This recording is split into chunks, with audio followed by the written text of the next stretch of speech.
And anyone who ever tells you, oh, I'm done, I got it figured out, the only thing they're correct about is that they're done. You can hear it. Bruce Turkel. Let's bring in Bruce Turkel. Bruce Turkel. Bruce Turkel took brands to the next level, like American Express, Nike, HBO, and the city of Miami. But the strongest and most powerful brand he ever created was his own. Thank you very much. Your brand has nothing to do with you. Your brand is only powerful, compelling, profitable, beneficial, based on how it's perceived by others. He had everything until he asked himself the one question most people fear. Is that all there is? We were doing really well.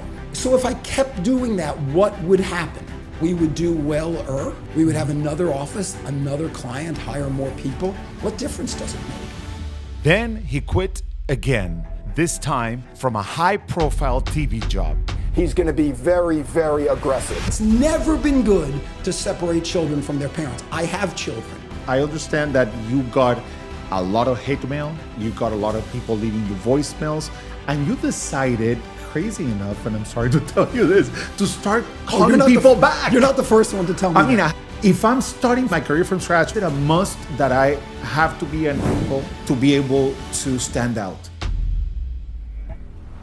This isn't just a story about business. It's a masterclass in personal brand, a lesson on purpose, relevance, and what it really means to stand for something. Because sometimes the bravest way to build your brand is to walk away.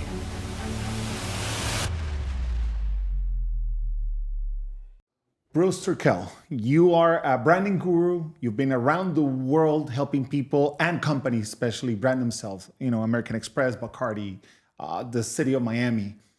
Was there ever a point before your big success in this field where you were anything but a success and you were trying to figure it out? Of course. But I'll push back against your idea before you were a success. You're always a success at something. You're never a success at everything. So there's always times when you're trying to figure it out. And anyone who ever tells you, oh, I'm done, I got it figured out, the only thing they're correct about is that they're done. Because relevance means that you're always looking for the next opportunity, the next bit of learning, the next way you can be better. Status quo doesn't get you status. It just leaves you with no options. Now, how did you become such an authority in the world of branding? I was running what I started as a design firm. That's what I studied in school. I had a design degree. I was in love with design. But it dawned on me that one of the things I didn't like about design was we were trained on what's called design thinking or design problem solving, which is how do you solve a problem using all of these skills, talents, and learning that you have? And we would apply that to what we did. And what I found was a lot of the design that people were doing, more importantly, the design that clients were used to buying, was really not design. It was really decoration. Hey, I want a brochure that looks like this. I want a logo that looks like that. And so I didn't really like that very much. But I found that in advertising, you were kind of doing more design problem solving. We need to sell this product to this audience. They think X. We need to get them to think Y. How do we do that?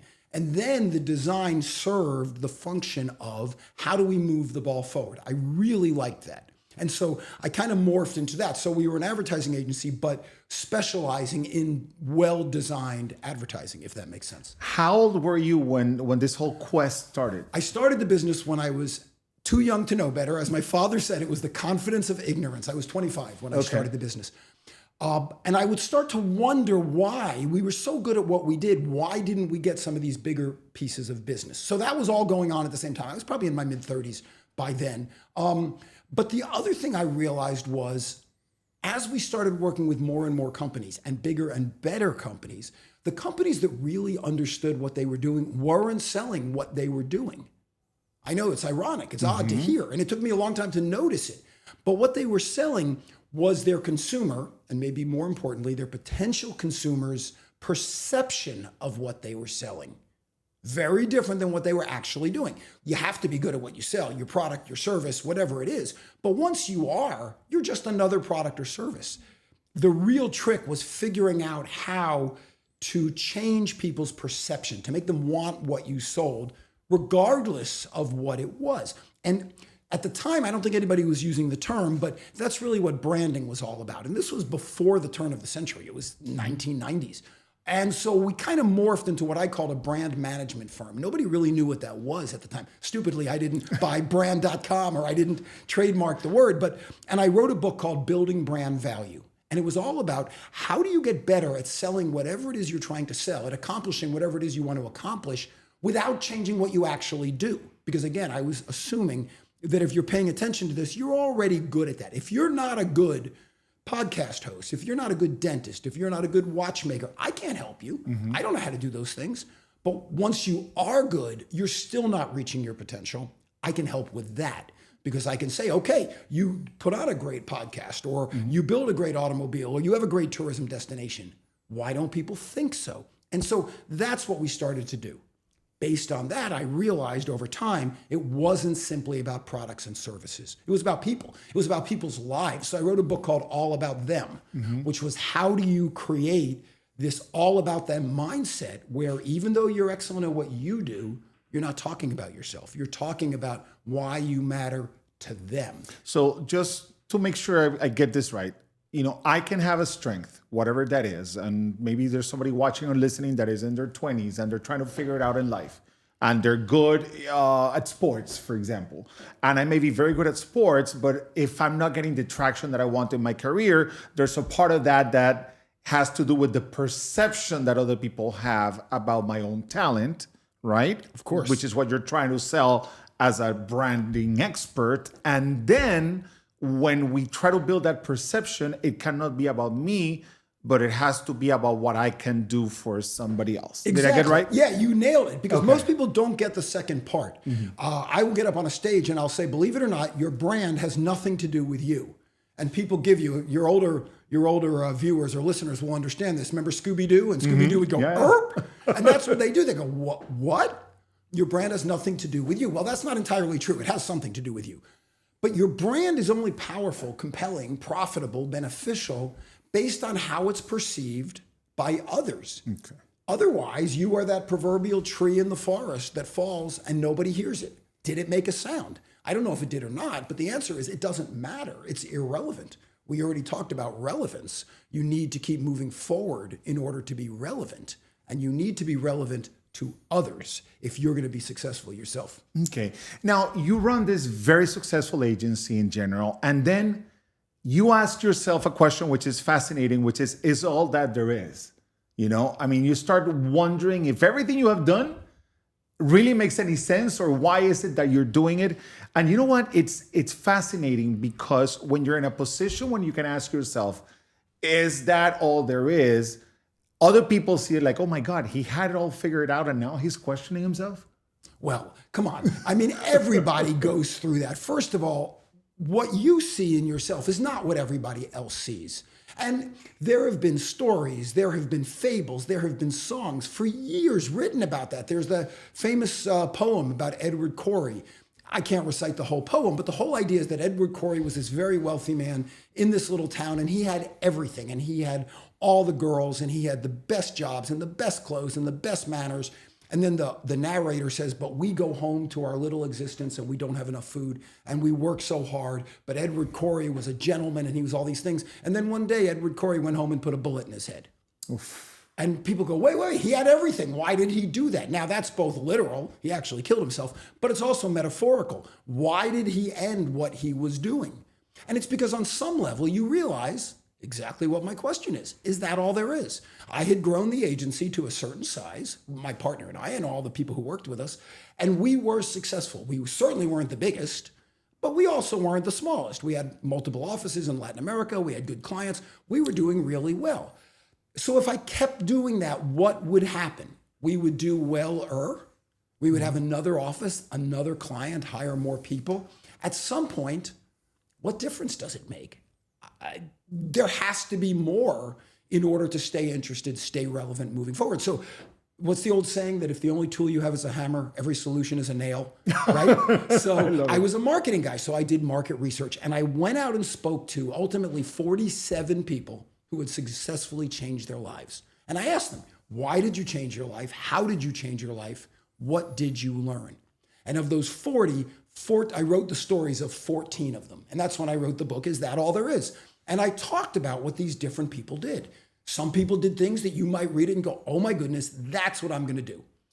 The next chapter might be someone who did something and you say, oh my goodness, I would never do that.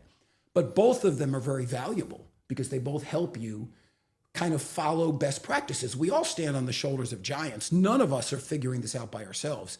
And so I was trying to present people with, here's what I'm going through. Chances are if I'm going through it, you're going through it, or you will go through it.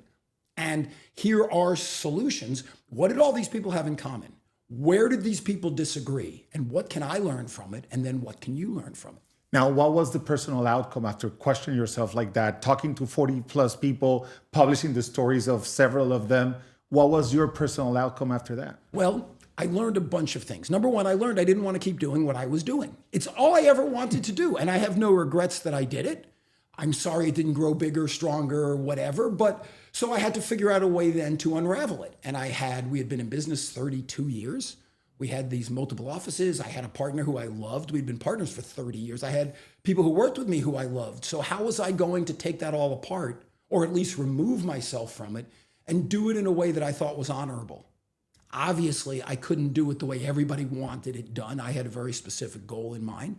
But I will tell you that my partner, Roberto, and I, we separated. He also wanted to do things differently. I mean, we'd been partners for a long time. But we did it honorably, and I still speak. It's been now almost 10 years, and I still have lunch or dinner with him a couple times a year. I still speak to him. We're still good friends. In fact, the only regret I do have is that I don't see him every day because he was my closest friend at the time. And then naturally, we kind of moved apart. But that was the first thing. How can I extricate myself without damaging the people that I care about, without damaging the clients that I was working with? And so I figured out how to do that. Then the next big question was, all right, hotshot, now what are you going to do? Because I'm not a person who does really well having nothing to do. So I had to figure out what it was I wanted to do. And so I kind of set off on that journey. How do I figure out what I want to do? And as I figured it out, I also realized that what I was figuring out, these tools that I was creating for myself, were actually quite universal, and that people could use them in order to make their lives better.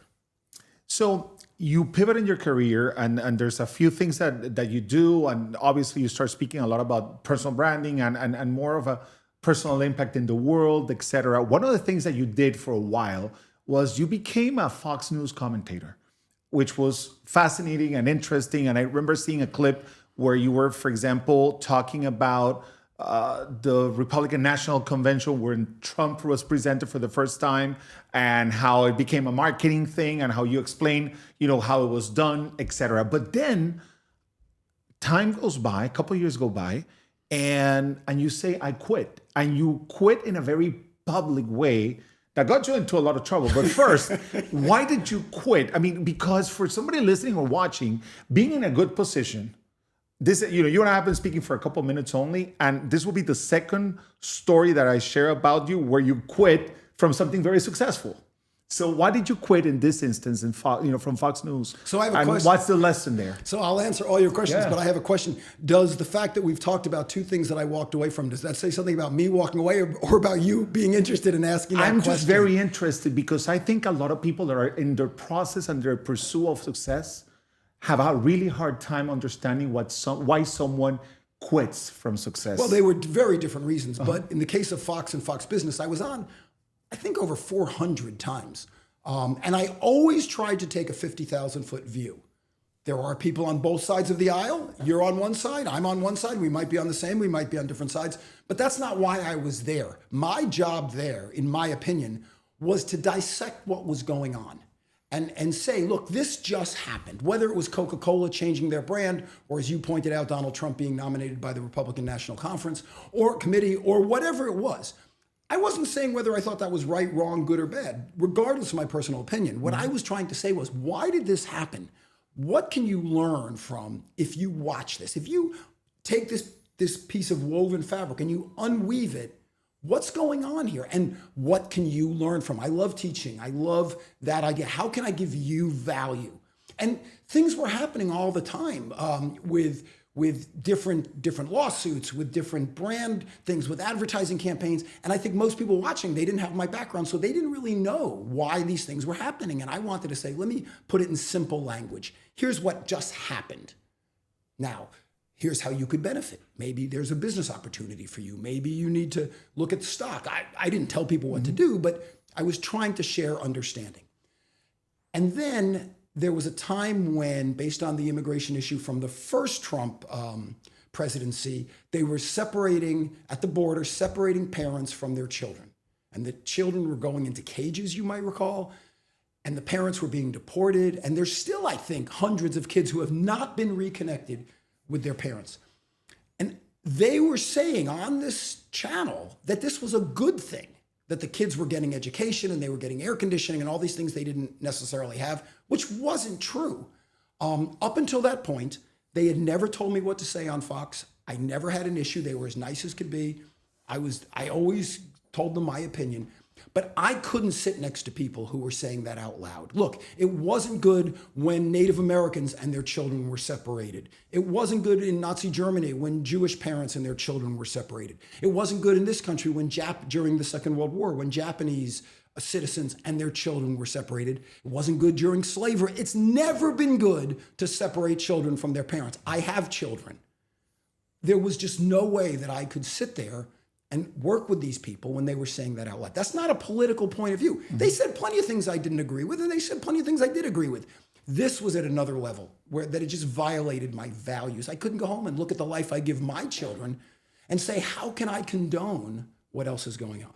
And so I wrote a letter to that fact, but I wanted to try to make it clear that I was not doing this to take a political side. I was doing this to take what I believed was a moral side. I said, you've treated me great. It's been a pleasure to work with you. When we agree, when we disagree, no one's ever told me what to say. I've loved working with you guys. Mm-hmm. I just can't be around that. And then, of course, I think it was #1 on Yahoo when it happened, and it blew up, and I got all kinds of crazy hate mail and calls and stuff. And we're going to talk about that in a moment, because I know there's a very interesting phone call that you had with a grandma.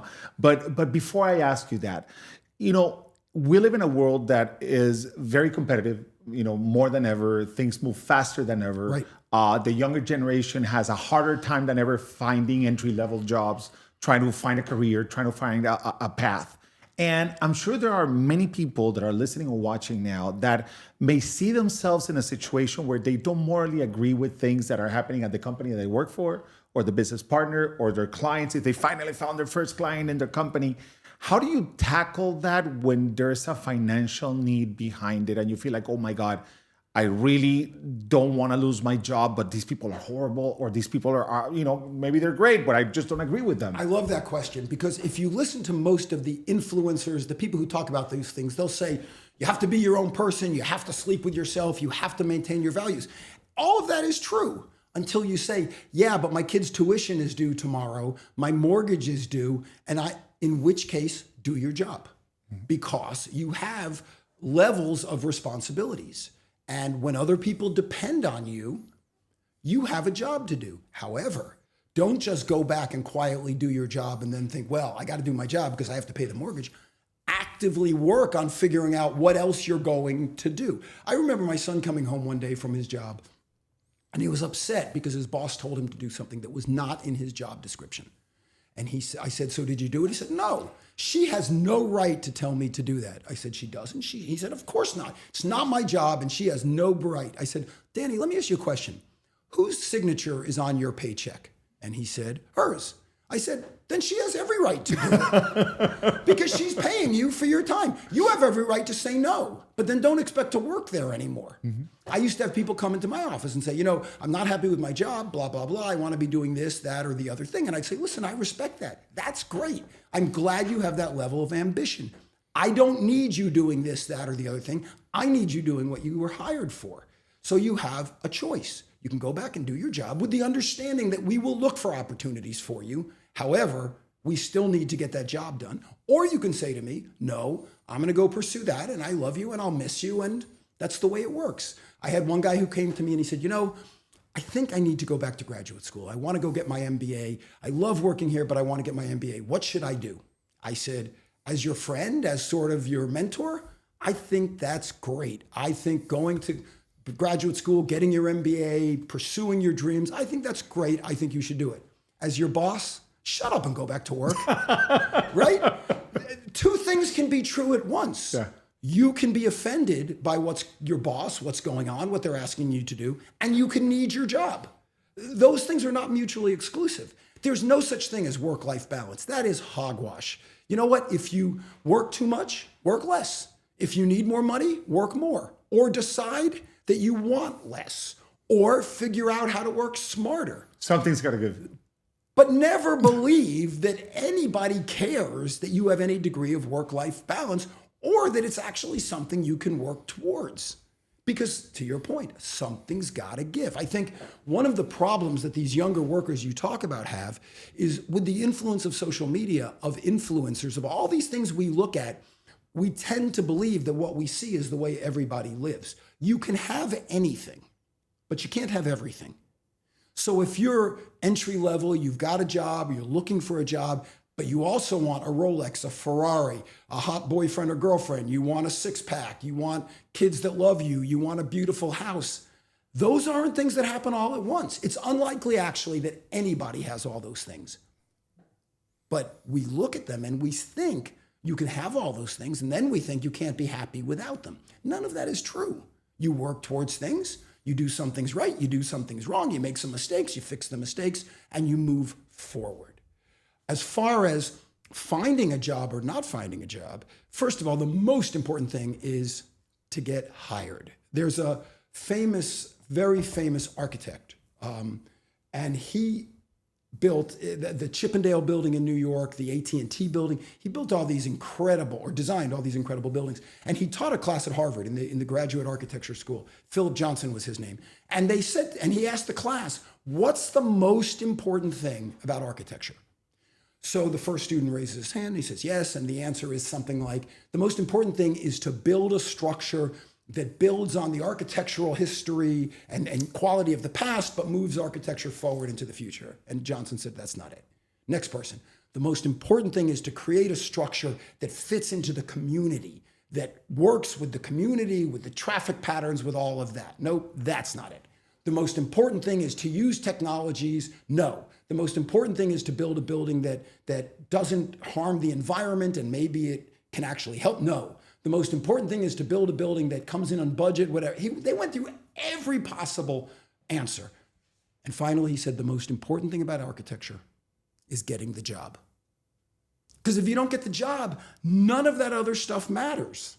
So if you're looking for work and you can't find work, perhaps you need to lower your expectations enough to get the job. Because if you don't get the job, nothing happens. But if you get the job, then you get experience, you get knowledge, you get contacts, you start to network, you start to realize where things are that you didn't know, you see things you didn't expect.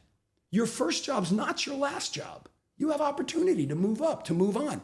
But if you're sitting around waiting for that perfect job to happen, guess what? No one else is waiting to give you the perfect job.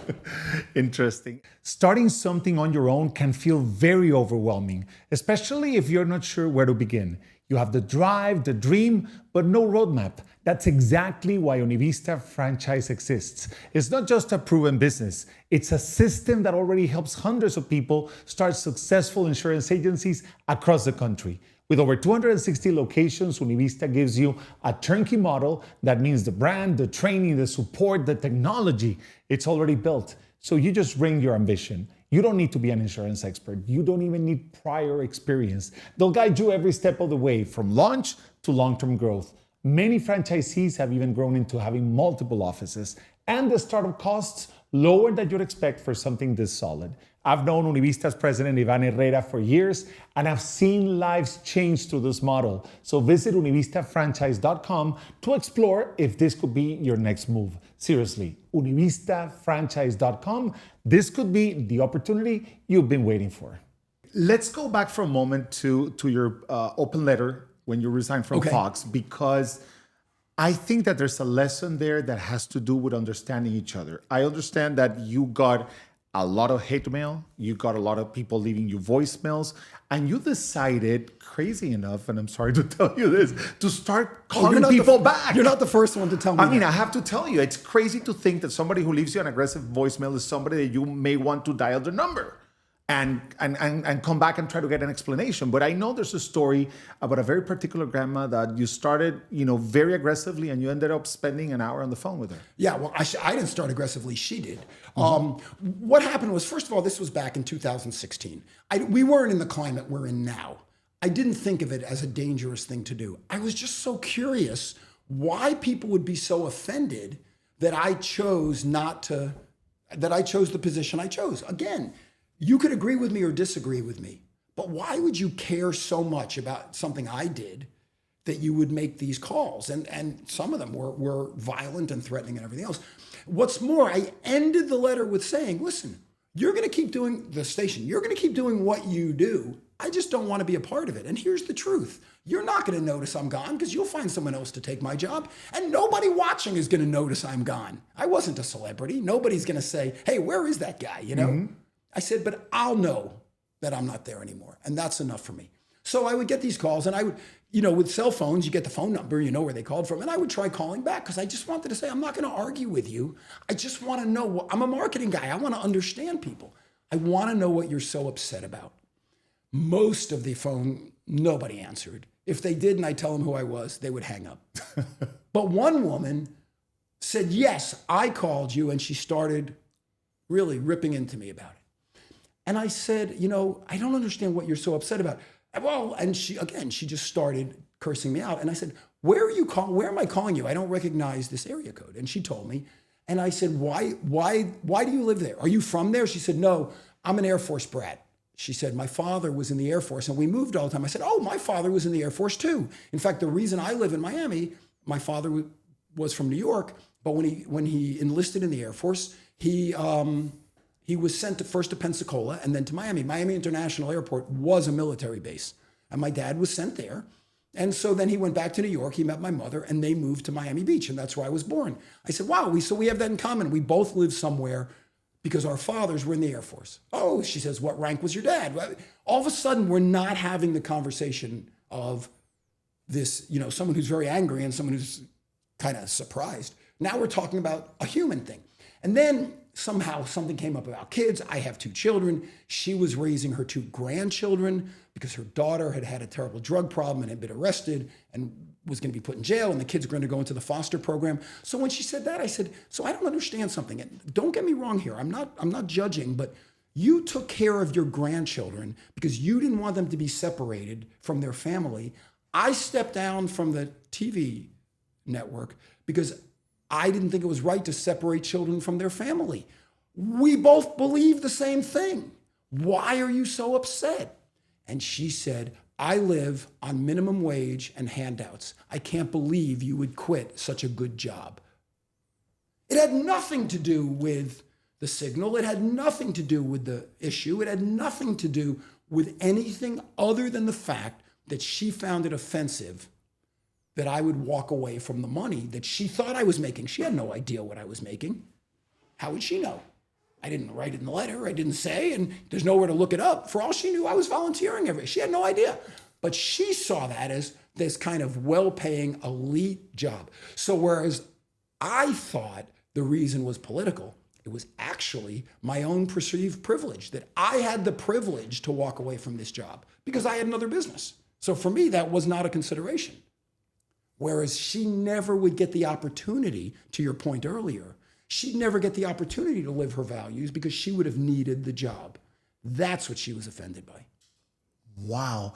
What does that teach anyone about disagreements? Because we live in a society that is going crazy through social media with disagreements. And unfortunately, disagreements are happening face to face in a more aggressive way. We saw what happened recently with Charlie Kirk, which was absolutely terrible and unfortunate. And how does that story teach me how to de-escalate disagreement? And how can I read beyond the words of someone to understand what you were able to understand about her and why she was upset with you? I wasn't able to understand it until she told me. I didn't understand it going in. Just like your face opened up when I said it was my perceived privilege. In a lot of ways, I was wrong. Not because of what I did. I was wrong to assume that because she was on one side of the political spectrum, which I don't know what side of the political spectrum she's on, but I assumed she was. And I assumed that she had these feelings based on her political leanings. That wasn't true. So I was completely wrong in the way I perceived what was going on. I would say we're probably, the differences or the learning is that we're probably more alike than we're different, but I don't know if that's true or not. But I can say that in each one of these situations, we are victims to our own emotions. And more importantly, we're victims to the people who are inflaming our emotions. Because since you brought up Charlie Kirk, and I don't want to talk about him from a political point of view, nobody will argue that what happened to him wasn't heinous, un-American, horrible. And then it happened to him in front of his children, which makes it even worse.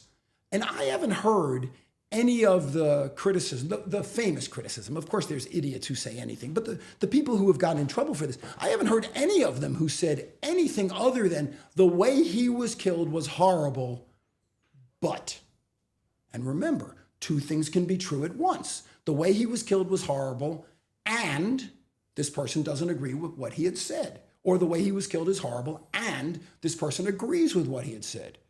But we don't look at it that way. As soon as one thing happens that we don't agree with, we put it all together as one point.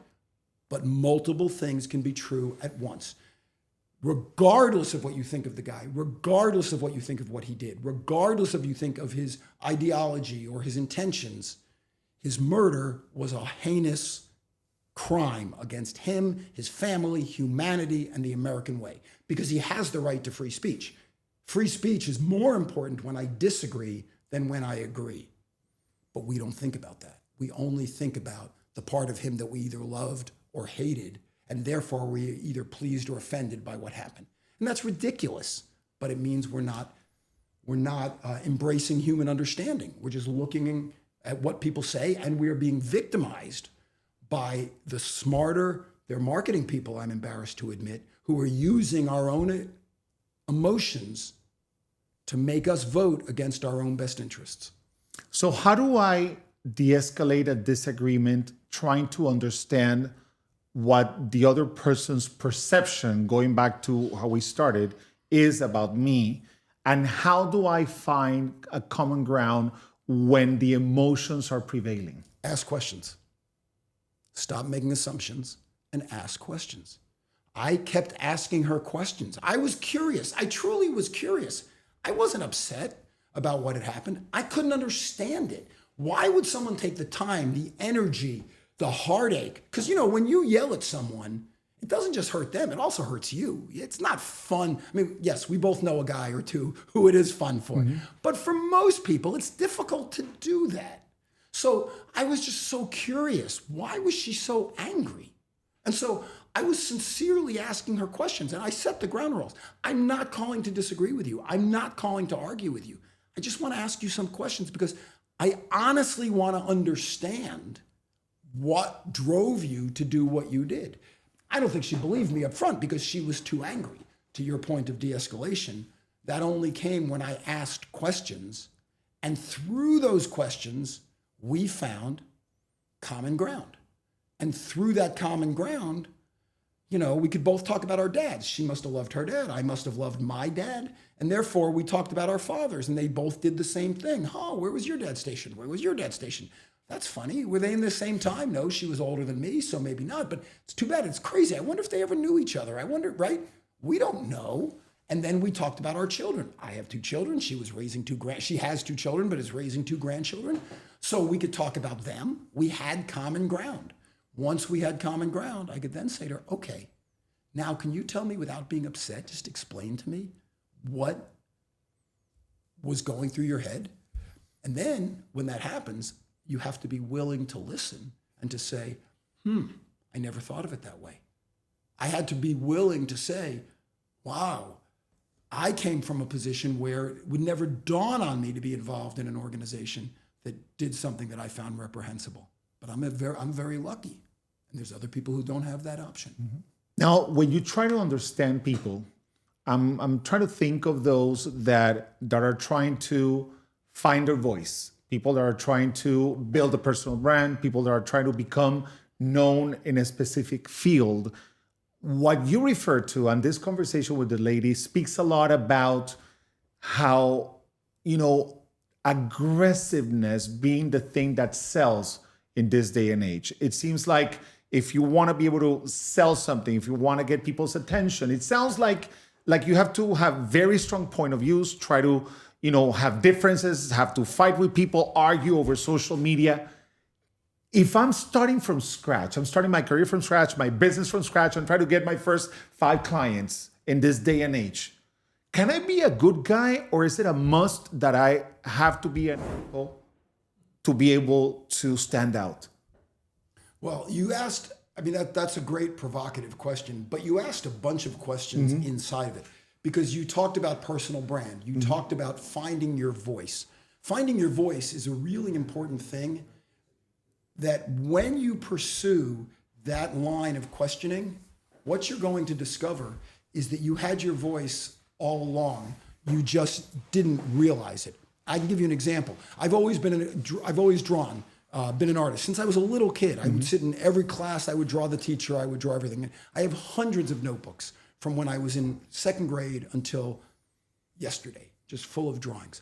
And when I was little, I would copy the cartoonists that I loved. Walt Kelly, who did Pogo, or Shel Silverstein, who did The Growing Tree, or Saul Steinberg, all these artists that I loved as a kid.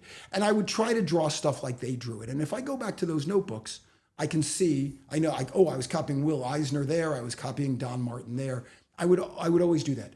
And I always wondered, when will I have each one of these guys had a very clear style. Will I ever have a style? Now I know what my style is. Of course, I'm much older. But when I look back in those notebooks, what I see is me trying to draw like those people. Like, I already see my style today in those drawings, even though I was copying someone else. So you have your style, because at the end of the day, you are who you are. So that's already there. The problem is, very few of us have done the hard work of peeling back the onion to look and see what it is. What have we done? So one of your questions about finding your voice is really about doing some introspective searching. You're not looking for a drawing style, perhaps. You're looking for a musical style, or you're looking for a conversational style, or a way that you're going to present yourself, you're going to dress, or whatever it is. It's already there. At the end of The Wizard of Oz, the Good Witch of the North, Glinda, says to Dorothy, who just wants to go home, you had it in you all along.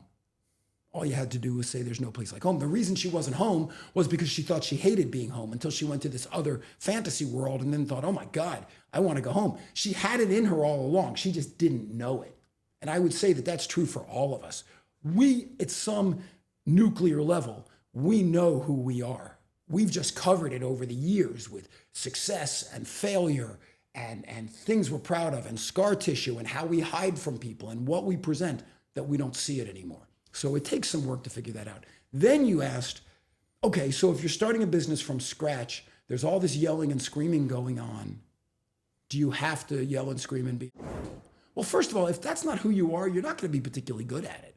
You could put that on, but it doesn't mean you're going to represent it very well. Second of all, I don't think simply because we see these things and we're so offended by them means that that's what everybody who is successful is doing. And if you think about the people in your life who are successful, think about how many of them you would describe, to use your word. And my guess is not too many of them. There's probably 1 or 2. And you have that uncle that we all think is in it, or I do, or whatever. Yeah, they're out there, but that's not the norm. Is it a way to get attention? Sure. But if everybody's doing it, then how powerful is that? It's like, if you remember Richard Pryor or Eddie Murphy, they were the first, maybe George Carlin, Lenny Bruce, they were the first comedians to really use obscenities on stage. And it was like, oh my God, I never heard anyone say that in public before. And you paid attention. Now, those words are used as punctuation. It's like or huh, right? So that doesn't work. And now they all use it and it has no effect at all. So maybe it's the same for being an asshole. Maybe it's the opportunity to take a different tact. But I would suggest that whatever tact you choose, it has to be something that comes from you organically. Because if you put it on inauthentically, people are going to know. You know the people who do that, and you don't want to be around them. Hey, real talk. Did you know most people listening right now haven't tapped that subscribe button? This is your chance to join the crew and never miss a story that could change your life. Hit follow because that tiny action helps us go bigger, pull more amazing guests, and bring you a podcast that's teaching us all how to navigate life's biggest challenges and accomplish our dreams. So please join us and subscribe. So let's try to set up a plan for someone who's trying to avoid being the bad guy, but who's trying to get some attention, who's trying to build a business. Maybe they created something on Shopify because they can do branded mugs. Maybe they create something because they're great at selling cakes locally or ship them, whatever the case is, or they want to be an expert, a consultant, etc. No brand, no audience. They're like, okay, where do I begin in terms of branding?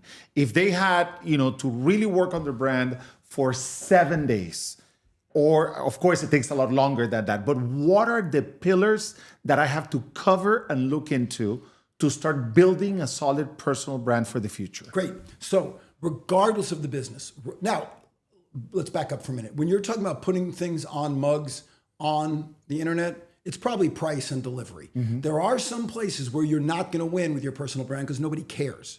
You go on Amazon to buy something that matters to you. If you're a guitar player, you want a particular guitar string or a guitar, or if you're a ballerina, you want a certain outfit. You care about all those things. But if you go to find a USB to USB-C connector cord, you want the cheapest one that can be delivered right away. Mm-hmm. That's all you care about. So don't kid yourself. Personal branding is critical and important, but it's not important when you're selling a generic product at a generic level. If you can elevate it beyond a generic level, great. But if you're simply selling, we can put your logo on a mug, you better be cheap, fast, and good. So step one has to be figure out whether your product is a generic or is something that's right, where you really want to add value. And if it's a generic, can it rise above being generic? Okay. Or will it always be generic? So if you're doing that mug thing, how could you make it not generic? You could say, well, you know what? I used to work in the medical services industry, so I'm going to create things on mugs for people in the medical services industry because I know what they care about. They care about the fact that if the mug is going to go in a hospital, it has to be 32% PVC free. I'm making this stuff up. I have no idea. But so you can say, if you're just buying mugs, you're better off going to Mug Depot. But if you work in a hospital, in a clinic, or in any FDA inspected property, then I'm the guy or I'm the woman to come to because I understand you.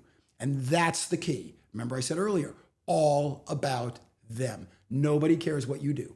Nobody cares why you do it. Nobody cares how you do it until they know how it matters to them. So that's the first thing you have to understand.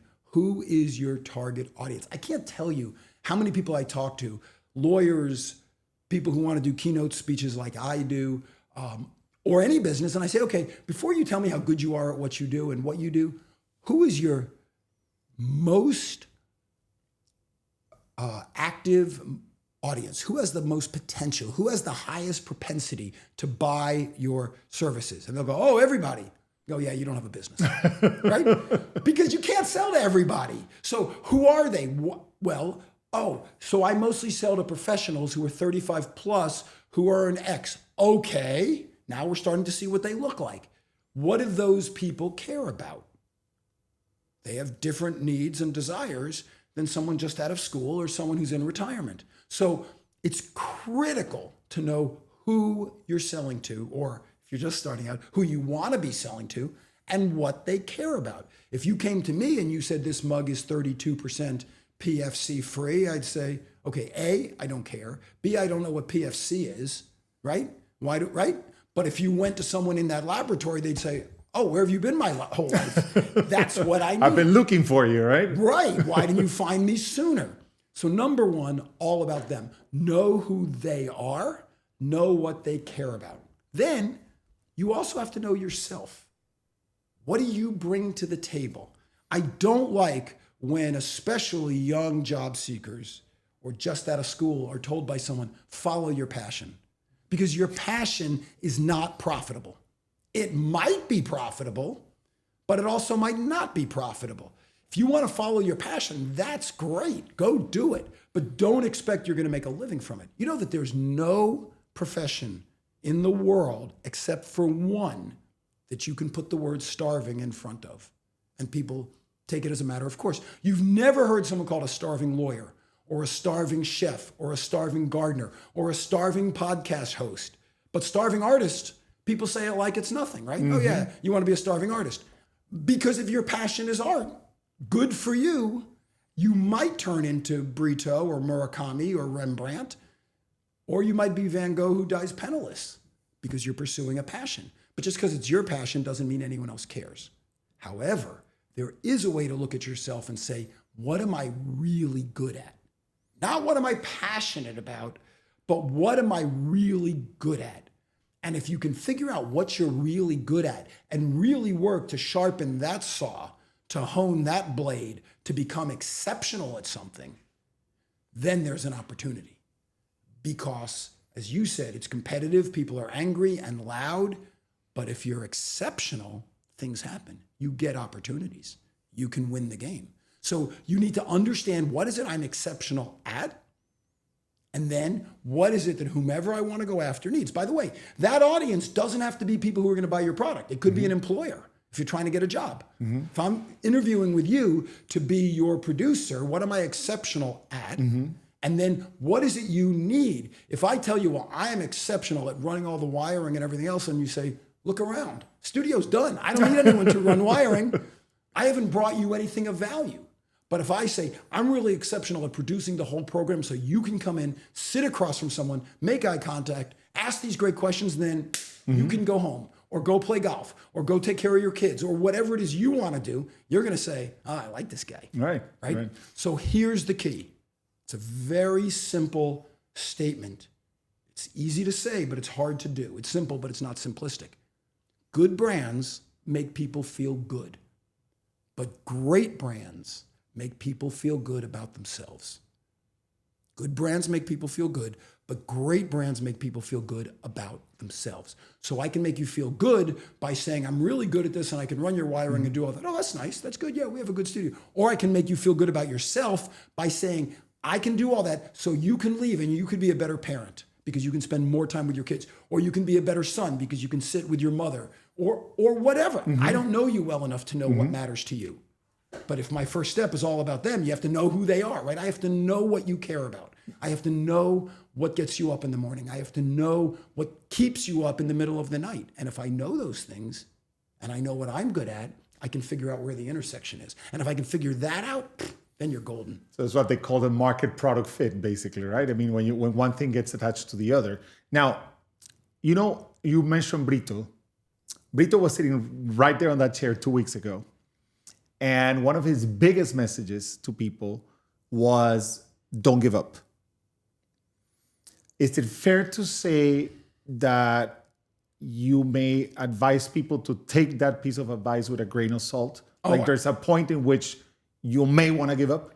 Yeah, if you were manufacturing buggy whips in 1920, and all of a sudden you're seeing that more people are driving cars and fewer people are driving buggies, you can keep making buggy whips, but unless you're going to live in Louisville or what is it called here, Wellington, where people have horses, nobody's going to buy your buggy whips. Now, could you transition from the buggy whip business into something else? Perhaps. But let's take this for a moment to my own talent, because you're referring to something that has to do with the market. But at what point do I give up trying to be an artist that is not starving while the market is giving me signals that I'm not extraordinary? I'll give you a great example. I wrote about it in my book. One of the guys that I interviewed was in college, and he was a competitive tennis player. And he played in college, and I think he was the best player in wherever he went to college. And he was really good. So he went out and he got tested to be seeded, to see where he was in the chain. And if I remember correctly, he was somewhere around 200. And he says, at 200, I'm in the top 200 players in the world. That's pretty amazing. But you never see a guy top 200 at Wimbledon, right? So he decided that he was going to take 2 years and do nothing but work on tennis. He had a little bit of money put away. He slept on his coach's couch for 2 years. He did nothing but eat right, exercise, and play tennis. And at the end of the 2 years, he went and got tested again. And he made it to almost 100.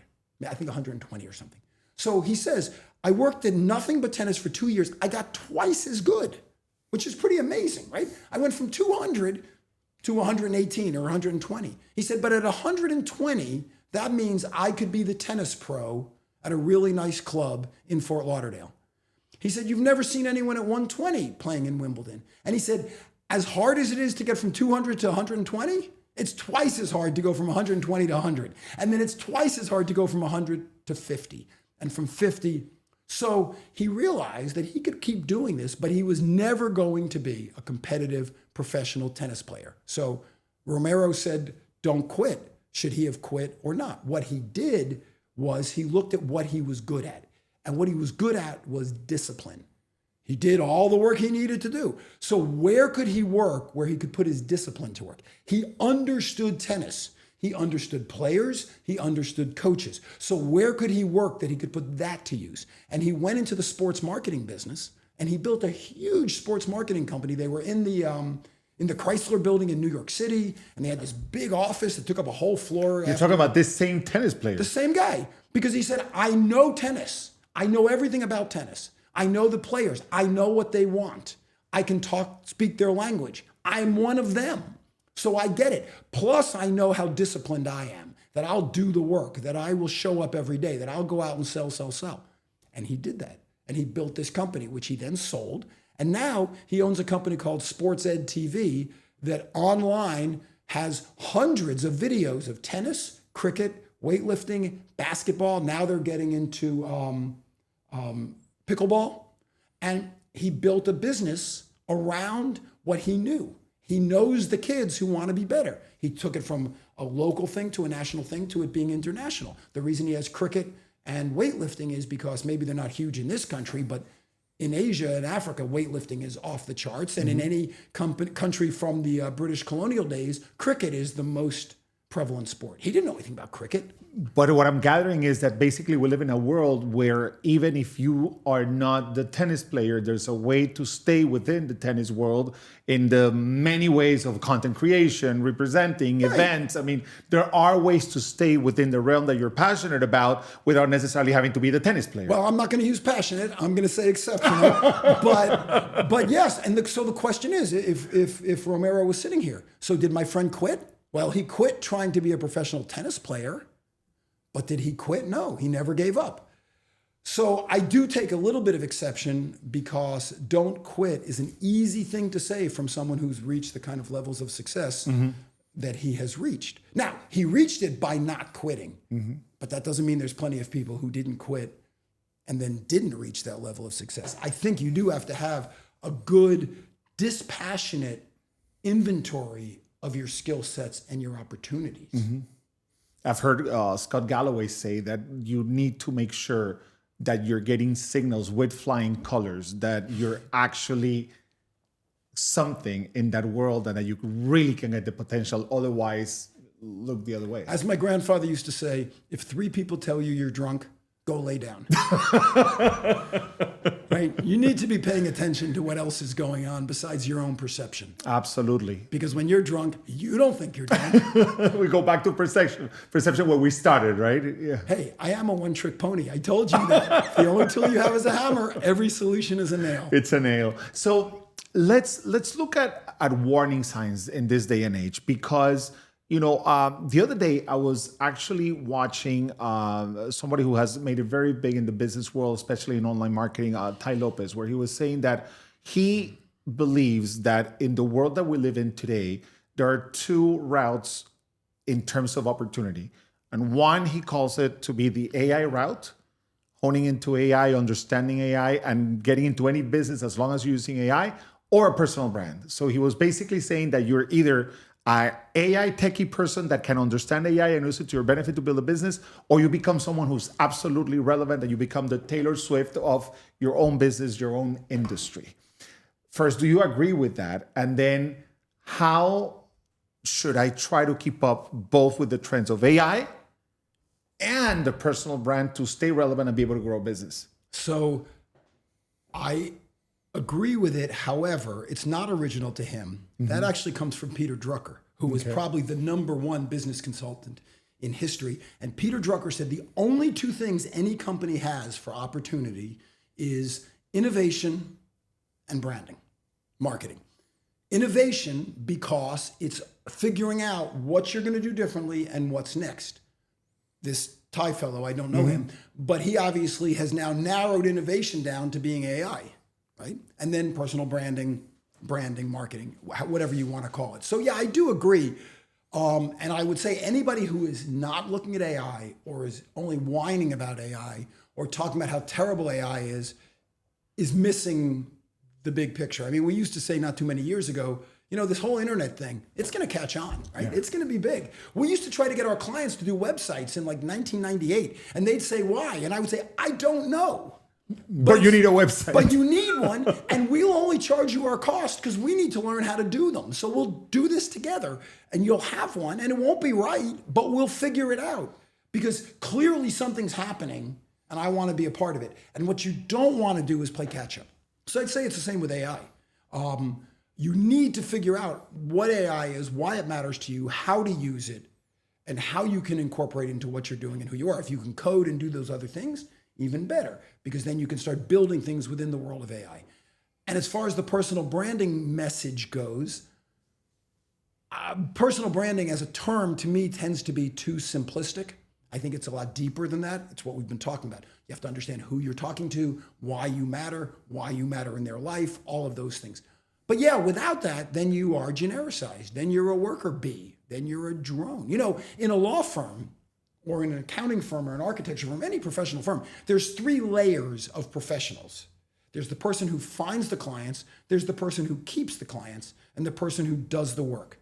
Now, they're called, by the way, the finder, the minder, and the grinder. They're all critical. You can't run a law firm if you don't have grinding. Sounds bad, but it's not. If you don't have grinders, if you don't have people doing the work, you can't run a law firm. If you don't have people, minders, who are keeping the clients happy, you can't run a law firm. And if you don't have anyone who's bringing the clients in, you can't run a law firm.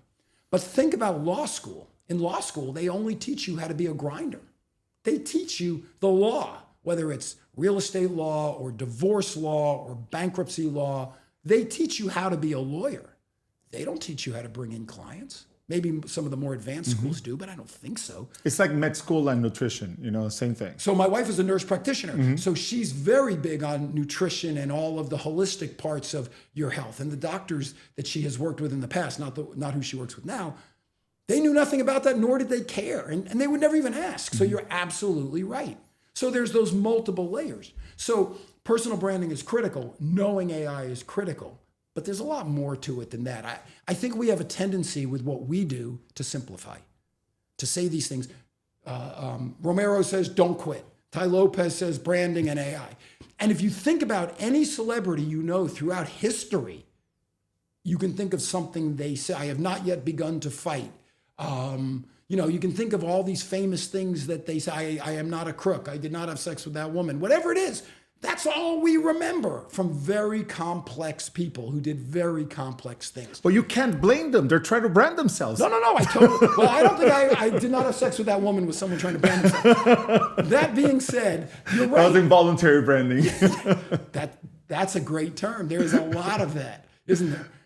You can do the same with cities. If I say to you, describe Paris, you might say the Eiffel Tower, you might say the City of Lights, you might say romance. But we know what it means. If I say New York City, you might say Broadway, you might say the Big Apple, you might say Wall Street, but you can describe it in 1, 2, or 3 words. LA is movies. You might say Hollywood or Walk of Fame or Beverly Hills, but we know Hollywood is movies, right? So we do that with communities. If I say New Orleans, you know what it means. If I say to you, if we're both working in New York in a hedge fund, and you say to me, what are you doing this weekend? And I say, I'm going to Orlando. You know where I'm going. You know what I'm going to do there, and you know who I'm going with, right? Where am I going? Disney. What am I going to do there? Take my kids. Who am I going with? My family. If you say, hey, what are you doing this weekend? I say, I'm going to South Beach. You know where I'm going. You know what I'm going to do there, and you know who I'm not going with, right? If you say, what are you doing this weekend? And I say, I'm going to Tampa. What do you know? Not as branded, but I do know that I could be, you could be going to Busch Gardens Yeah, it or could be a something nice else, place. but a lot less branded for sure. But there's no sense yeah. of what that means. So do I want to be branded in a way where they say, I am working with Alberto? People should be able to understand what you're working on with me because I am the best at a certain thing. Of course. But more importantly, I don't want to work with you because you're the best. I want to work with you because you're going to make me look as good as possible. Remember, a great brand makes people feel good about themselves. You don't want me walking out of here and say, wow, that was awesome. I loved working with Alberto. That's a nice thing. That's what you think you want. No, what you want is me walking out of here and saying, wow, I nailed it. I looked great. I sounded great. I've never been that erudite and that smart before, ever.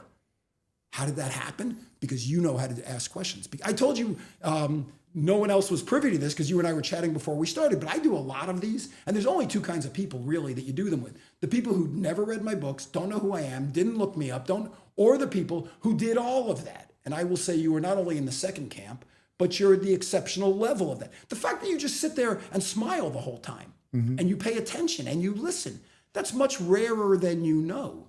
That makes you better at your job. How you look on camera makes you better at your job. You have all of those assets, the way you designed what you're wearing, the way the lighting is done, the guys you have helping you set all this up that nobody sees, but have made this such a delight. But when I leave, what you want me to think is, wow, I did great. Because then the next time someone says to me, hey, I need to get something, oh, call my buddy Alberto. Man, he really made me look great. A great brand makes people feel good about themselves. A great brand makes people feel good about themselves. A big takeaway. And I want to ask you a couple of final questions. Sure. You've been blessed with a talent, with success, with being able to do the things that you really want. And we know that in life is full of contrasts, and there are people going through a dark time where they can't find their way. They've tried different things. They don't seem to be able to find their business or their path, etc. They're going through a very dark moment. And they're probably wondering, is that all there is? What would you tell on a personal level to someone who is maybe listening or watching, who's going through their darkest moment and are having a hard time finding the light at the end of the tunnel? Well, there's all kinds of platitudes, right? Light at the end of the tunnel. It's always darkest before dawn. People tell you all those things. What will be yours? Which all sound good. As the way I see it, you get one shot at this, not at a job or an opportunity, but you get one shot at life. Mark Twain said the two most important days in your life are the day you're born and the day you figure out why. The first one you had nothing to do with, and the second one, there's a really good chance that you'll never actually figure it out, right? But that's it. If there's something else afterwards, terrific, but I wouldn't count on it. I would pretty much think, you got this somewhere from 0 to 80-ish, and that could be cut short, it could be longer, but that's what you got. So whatever's happening now is not permanent. It's not the way things are going to be forever, but you got to do something to make things change. If what you're doing's not working, do something else. If what you're doing's not making you happy, it's not a matter of doing something else to be happy. It's a matter of understanding who you are and what you want. If I can back up a little bit on this, here's an issue that I have. And after I did that, I told you I interviewed those 47 people. I then started asking people one question, and I've asked over 1,000 people. In fact, I would ask you and then hold your answer, but then it won't work quite right. But I want you to think of your answer. And I want everybody listening or watching to think of their answer. My question is simple. I want you to answer it in your head, or write it down even better, with 1, 2, or 3 words. Don't give me a whole long answer, just a couple things. I want you guys to do it too. What do you want?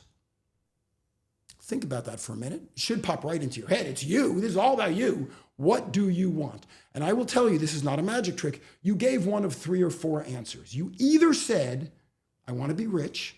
Now, you might not have said rich. You might have said, I want to be successful. I want to make a lot of money, whatever. I want to be rich. Or you said, I want to be happy. Or you said, I want to be fulfilled, or I want purpose, or I want direction. It was one of those 3 answers. That's what everybody answers: rich, happy, or fulfilled. Now, if I were to ask you, okay, what does happy mean to you? You don't know. What does rich mean to you? To some people, rich means private aircraft. It means when I leave here, I drive to the private part of MIA, I get out of my car, I get into my Gulfstream, and I go wherever I want to go. To some people, rich means my mortgage is paid off, and I have enough money coming in every month, and I don't have to worry. To some people, rich means paying my rent, making sure my kids have medicine, and putting food on the table. There's no answer. It's different for every person. It's very squishy. But we don't ever think of it that far. We just stop at rich. What does happy mean? Does it mean you want to walk around smiling all the time? How about giggling? How about laughing? It's not a matter, it's easy to say I want to be happy. We all want to be happy. But what does it mean? What does I want purpose mean? Or I want to be fulfilled mean? Is it spiritual? Do you follow a religious code that says that you need to do this and you believe that? Right or wrong, it doesn't matter. It's up to you. So a person going through that difficult moment should probably start trying to nail down the answers what to do that. they want? Right, because it's very likely that what you think you want or what you've pursued is what your parents wanted or what a guidance counselor told you you should do. Or maybe you had a spouse or maybe a guy or a girl you were dating who said, oh, I wouldn't go out with you unless you had blah, blah, blah. You're not going to be any happier when you get the Ferrari. We all know that. When a miserable person wins the lottery, they become a rich, miserable person. But asking that question, in my opinion, is the most valuable thing you can do to your success, but more importantly, to the success of the people around you. What do you want? And you might find out that what you want, I want to help people, I want to make a difference, I want to leave the world better than I found it, is in direct violation of what you've been doing, which is, I want to get a job, I want to make a lot of money, I want to buy a BMW. You can have anything, but you can't have everything. So if you're in that position, listen, I'm not smart enough or knowledgeable enough to tell anyone what to do, but I can tell you that if you can figure out what you want, you have a much greater chance of getting it. There's an old saying in the motorcycle and bicycle world, what you look at, you hit. And if you're riding a off-road bike and you see a big rock, you look at it and then you look away and you'll go around it. But if you stare at it, you're going to hit it.